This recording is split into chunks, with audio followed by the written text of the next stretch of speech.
Break के बाद स्वागत है आपका सी न्यूज भारत में। वक्त हो चुका है बुलेटिन का। इस बुलेटिन में बात करेंगे बुलंदशहर की, जहां गंगा नदी पर निर्माणाधीन पुल के 3 बीम भर भराकर नीचे गिरे।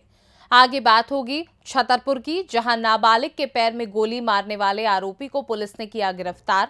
साथ ही आगे चर्चा होगी दरभंगा की, जहां मैथिली भाषा में बनी राजा सहलेश फिल्म को देखने उमड़ी भीड़। ऐसी तमाम खबरों पर होगी विस्तार से चर्चा। खबर बुलंदशहर से है, जहां गंगा नदी पर निर्माणाधीन पुल के 3 बीम भरभरा कर गिरे। हादसे में कोई हताहत नहीं। बताते 83 करोड़ की लागत से नरसेना के गांव गजरौला से अमरोहा के गांव वीरामपुर तक गंगा नदी पर बनाया जा रहा है पक्का पुल।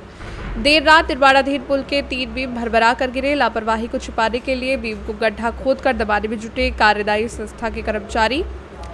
सेतु निगम और पीडब्ल्यूडी की निगरानी में होना था कार्य, अधिकारी बने अनजान। ग्रामीणों ने लगाया घटिया निर्माण सामग्री का आरोप।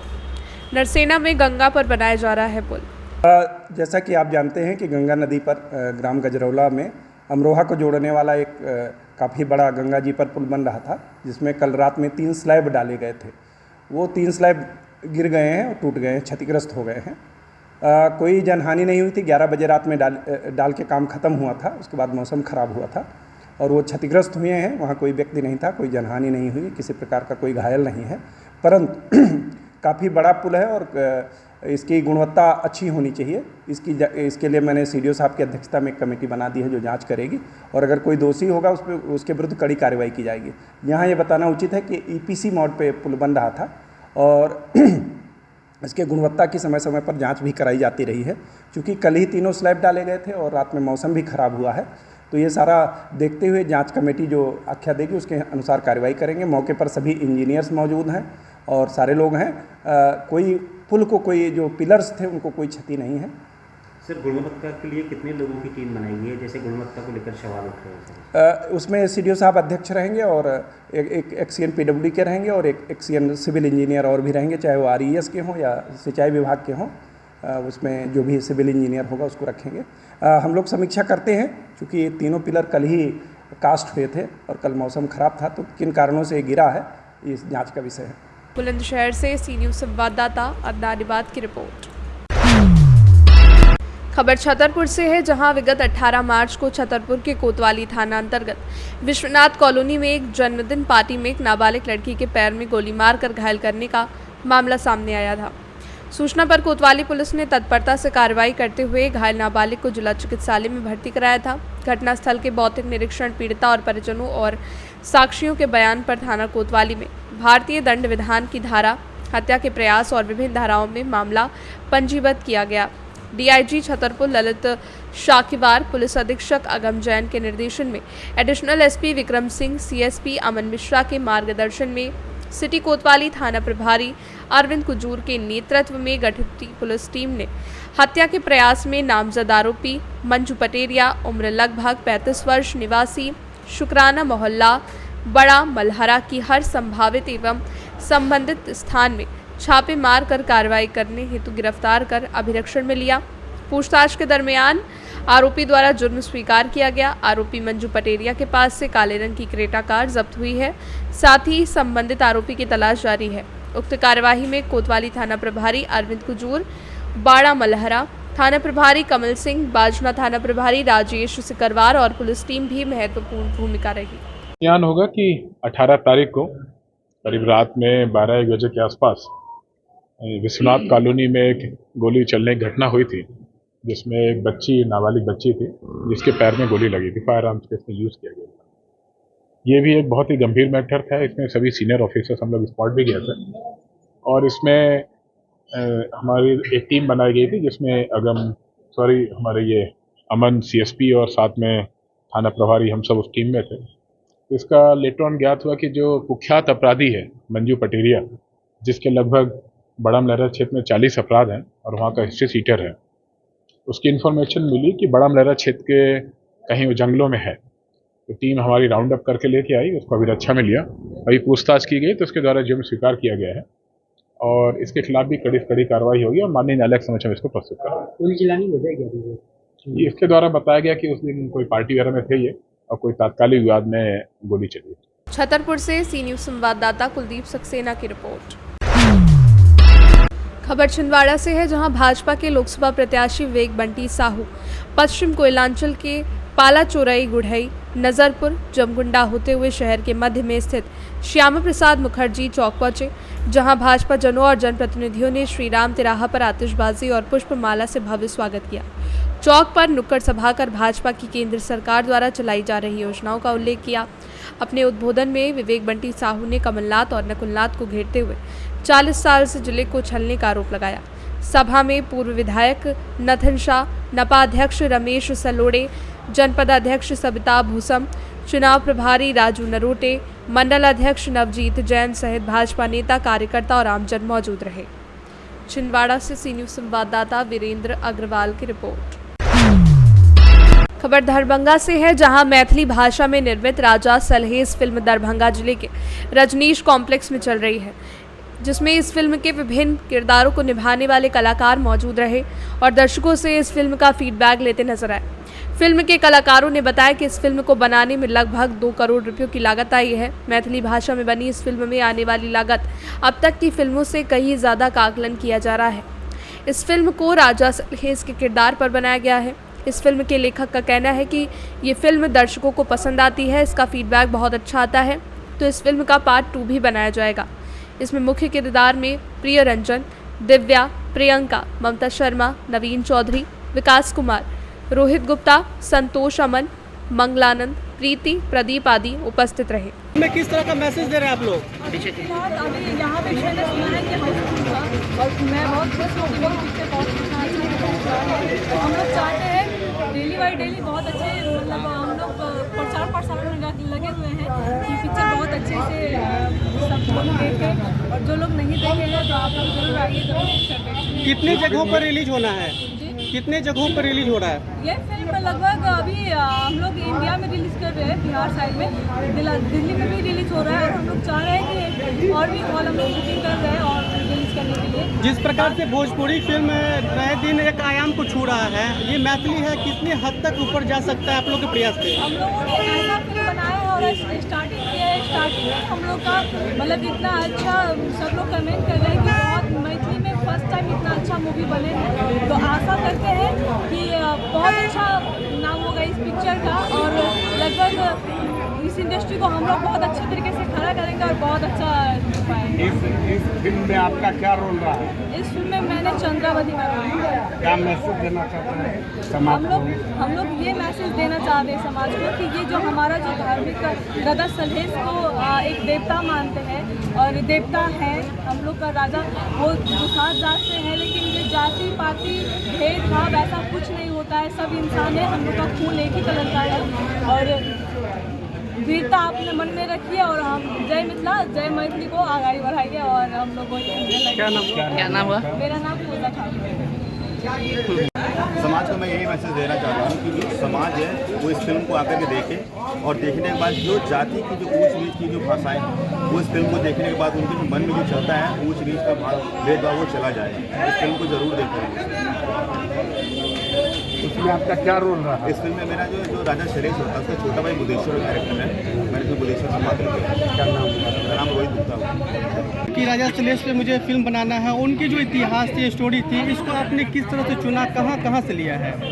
सबसे पहले तो मैं बताऊं कि मैं लेखक हूँ, मैं सिर्फ इस फिल्म का फिल्म से बाहर एक लेखक के रूप में हूँ।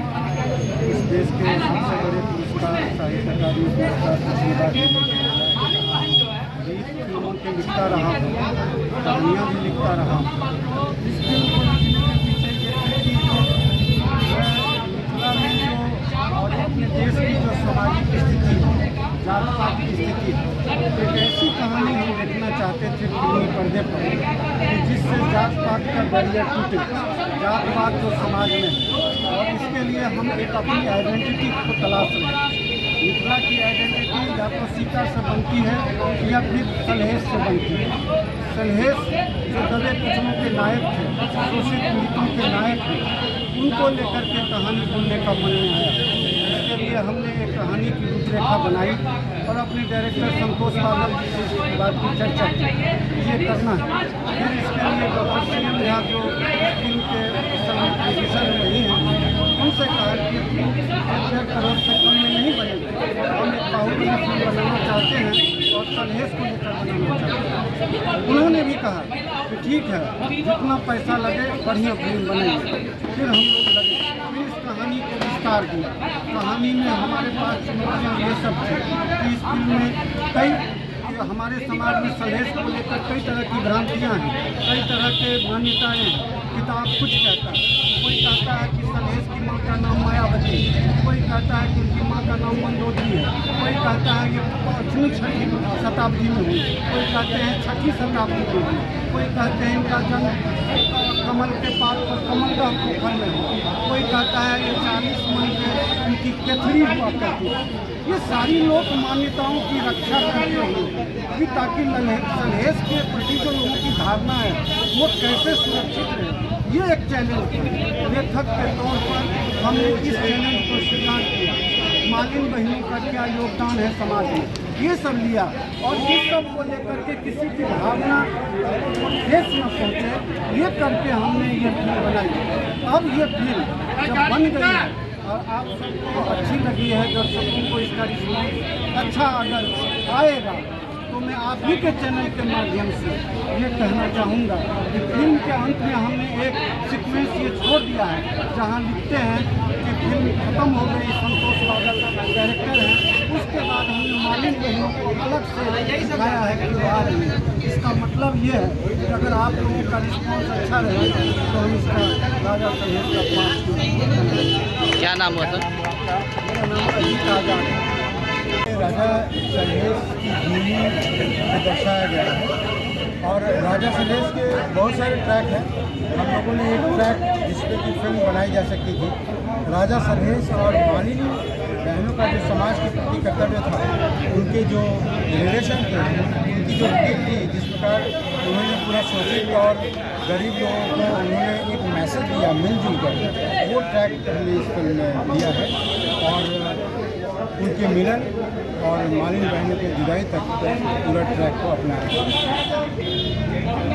क्या नाम हुआ? क्या नाम हुआ आपका? मेरा नाम संतोष बादल है। इस फिल्म में आप क्या है? इस फिल्म का निर्देशक। दरभंगा से सी न्यूज संवाददाता देवेंद्र कुमार ठाकुर की रिपोर्ट। खबर महाराष्ट्र से है, जहां वंचित बहुजन आघाड़ी से चुनाव मैदान में उतरे संजय केवट विविध संगठन से जुड़े होकर ढिमर समाज के लिए उन्होंने बहुत कार्य किए हैं। केवट ने आगे बताया कि भाजपा से जो उम्मीदवार है वो सांसद रहते हुए कुछ नहीं किया और कांग्रेस का उम्मीदवार है, उन्हें राजनीति में कोई दिलचस्पी ही नहीं है, इसलिए कांग्रेस एवं भाजपा पर वंचित बहुजन आघाड़ी का उम्मीदवार भारी पड़ने का दिखाई दे रहा है। सर आपका नाम क्या है? मैं संजय गजानन केवट। सर आपको बहुजन वंचित आघाड़ी से उम्मीदवारी मिली है, इसके बारे में कुछ आप क्या बताओगे? सबसे पहले तो मैं धन्यवाद बोलूँगा श्रद्धेय बाबा साहब जी अम्बेडकर को। उन्होंने इस ऐसे घटक को समाज में दी कि उम्मीदवारी, जहाँ तक हम लोग बहुत संख्या से और बहुत वंचित घटक है ये वाले क्षेत्र में। आपने सुना होगा कि पूर्व विदर्भ में ये जो जिले हैं भंडारा, गोंदिया, गढ़चिरौली, चंद्रपुर, नागपुर, यहाँ पर बहुत तादाद में भटके विमुक्तों की संख्या है, घुमंतु लोगों की संख्या है। और ऐसी जनजाति जो आज तक ना पिछड़े वर्गों में कहीं गिनती सरकार ने की पाई और ना ही कहीं हम लोगों की ऐसी गिनती हुई कि हम लोग कहीं समाज के उत्थान के लिए आगे हमको लाया गया। ऐसे समय में इस घटक को एक उम्मीदवारी देना ये बहुत अच्छा न्याय की बात है। काँग्रेस आणि BJPचे 2 कॅन्डिडेट उभे आहेत, आपल्यासमोर त्यांची काय भूमिका आहे, आपली भूमिका काय राहणार आहे? नक्कीच खूप चांगला प्रश्न केलात आपण की काँग्रेसचे आणि भारतीय जनता पार्टीचे 2 उमेदवार आहेत, पण मी स्वतःला नशीबवान समजतो की आजच्या वर्तमान परिस्थितीमध्ये जे इथले भारतीय जनता पार्टीचे उमेदवार आहेत त्यांना जनतेनेच रिपीट म्हणून नाकारलं आहे। ही चांगली गोष्ट आहे, कारण की त्यांचा जो 5 वर्षाचा कार्यकाळ आहे त्याच्यामध्ये त्यांनी अशी कुठलीही ज्याला सांसद या पदाला न्याय देईल अशी कुठलीही भूमिका जनतेला दिसलेली नाही। आणि जे काँग्रेसचे उमेदवार आहेत त्यांना तर राजकारणासोबतच काही देणं घेणं नाही आहे। म्हणजे असं समजा की सन्माननीय इच्छे जे काँग्रेसचे प्रमुख नेते आहेत त्यांनी स्वतःला कुठंतरी एक झटकायचं म्हणून त्यांनी अशा उमेदवारी दिली आहे की ज्यांना ना राजकारणासोबत देणं घेणं आहे आणि नाही त्यांना इथं काही इंटरेस्ट आहे, त्यांच्याकडे तसं वेळही नाही आहे। आपका एजेंडा क्या रहेगा? भाई देखिए, हमारा एजेंडा तो हमारे पक्ष श्रेष्ठी वो तय करेंगे, बट मेरा खुद का ऐसा एजेंडा है कि जिस क्षेत्र में हम लोग हैं यहाँ पर काफ़ी तादाद पर युवा बेरोजगार हैं, उनके लिए अगर रोजगार की मैं अगर कुछ संधि उपलब्ध करा सकूँ सांसद के माध्यम से बहुत अच्छी बात है। और यहाँ पर जंगल, जमीन और पानी इतनी मुबलक यानी तादाद में है कि यहाँ पर बहुत अच्छा एक रोजगार उत्पन्न करने के लिए, रोजगार निर्माण करने के लिए हम कारखाने की व्यवस्था कर सकते हैं, या फिर हम लोग यहाँ पर बहुत अच्छा रोजगार निर्मित के लिए एक वातावरण ला सकते हैं। 3 मुद्दों को लेकर आप आगे बढ़ोगे? नहीं, हम लोग युवाओं की समस्या, युवाओं के रोजगार के माध्यम से, शिक्षा के माध्यम से, क्योंकि सबको शिक्षा सर्वसमान हो, क्योंकि आज तो सेंट्रल गवर्नमेंट भी क्या मालूम नहीं उनके दिमाग में क्या है कि वो लोग तो चाहते कि लोग पढ़े ही नहीं।